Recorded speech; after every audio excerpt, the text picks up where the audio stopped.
Assalamualaikum. Today's topic is about future indefinite tense.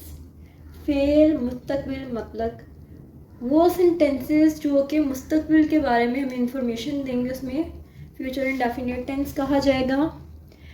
फेल मुस्तकबिल मतलब इन सेंटेंसेस की पहचान जुमले के आखिर में गा गी गे आएगा।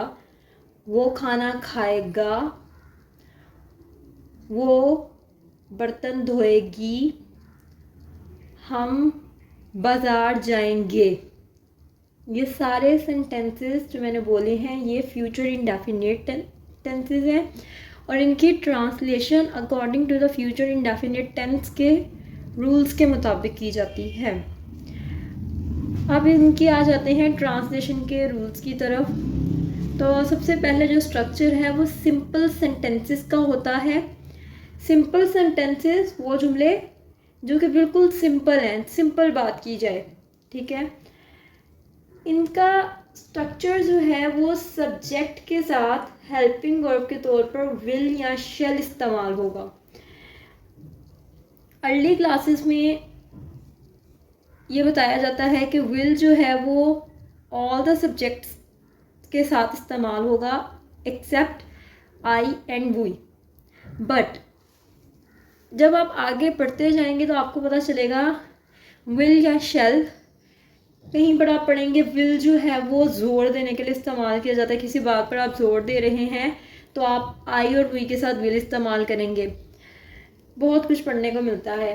अलबत्ता ये याद रख लें कि शैल जो है वो आई और वी के साथ इस्तेमाल होगा और विल जो है he she it they you singular and plural nouns के साथ इस्तेमाल होता है।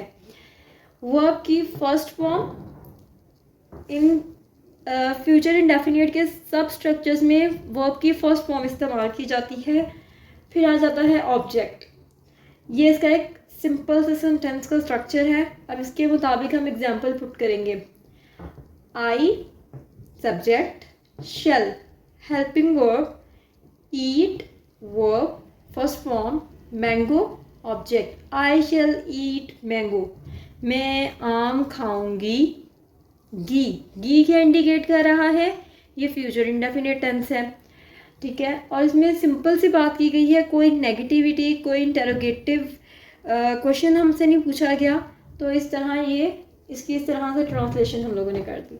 अगर इधर आ जाता है कि वो आम खाएगा तो he will eat mango, will इस्तेमाल हो जाना था।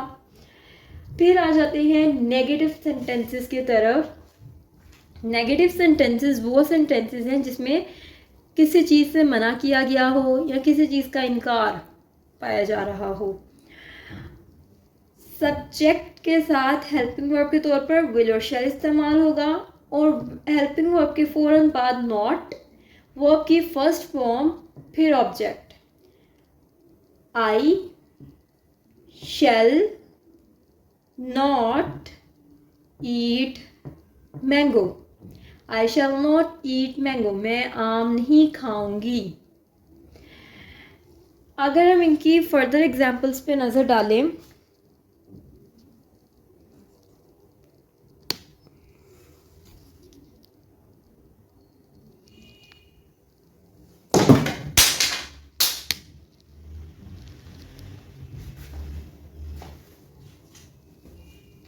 तो ये देखिए, he will write a letter, वो खत लिखेगा। He will not write a letter, वो खत नहीं लिखेगा। We shall buy these books, हम ये किताबें खरीदेंगे। We shall not buy these books, हम ये किताबें नहीं खरीदेंगे। सिंपल सेंटेंसेस की भी एग्जाम्पल मैंने दो आपको दी और नेगेटिव सेंटेंसेस की भी। फर्दर हम डिस्कस करेंगे इंटेरोगेटिव सेंटेंसेस को, interrogative negative and double interrogative sentences को। इंटेरोगेटिव सेंटेंसेस वो जुमले जिनमें हम सवालिया अंदाज में बात करें, सवाल पूछें, उनको इंटेरोगेटिव सेंटेंसेस कहा जाता है। अब इंटेरोगेटिव सेंटेंसेस का स्ट्रक्चर कुछ ऐसे है कि जो सब्जेक्ट के बाद हम हेल्पिंग वर्ब इस्तेमाल कर रहे थे हम उसको शुरू में ले आते हैं। Will shall plus subject plus verb first form plus object and then question mark. Shall I eat mango, क्या मैं आम खाऊंगी।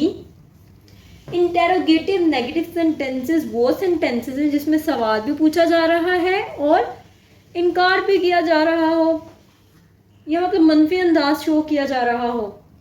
Will shall plus subject plus not plus verb first form plus object, मतलब विल शैल हेल्पिंग वर्ब शुरू में आ गया, subject के बाद नॉट का इजाफा, नॉट के बाद वर्ब की फर्स्ट फॉर्म लगेगी और फिर ऑब्जेक्ट आएगा, देन क्वेश्चन मार्क।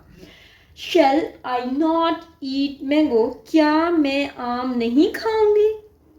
ठीक है। डबल इंटेरोगेटिव सेंटेंसेस वो सेंटेंसेस हैं जिनमें डबल इंटेरोगेटिव वर्ड्स इस्तेमाल किए जाते हैं। लाइक एक क्वेश्चनिंग वर्ड होता है जैसे व्हाई, व्हाट, हाउ, वेयर। ठीक है। और उसके बाद विल शैल जो कि एक हेल्पिंग वर्ब है, फिर सब्जेक्ट और फिर वर्ब की फर्स्ट फॉर्म के साथ ऑब्जेक्ट और then question mark. Why shall I eat mango, मैं आम क्यों खाऊंगी। इस तरह यह हमारा था फ्यूचर इंडेफिनिट सेंटेंसेस के स्ट्रक्चर्स को मैंने डिस्कस किया आज। और अब मैं लास्ट पे वीडियो के कुछ एक्सरसाइजेस शेयर करूँगी ताकि आपकी प्रैक्टिस हो और आपके जो सेंटेंसेस हैं वो पक्के हो जाएं। और अगर कोई भी मसला हो आप कमेंट बॉक्स में कमेंट कर सकते हैं और मेरा चैनल सब्सक्राइब कर दीजिएगा काइंडली। जज़ाकल्लाह। अल्लाह हाफिज़।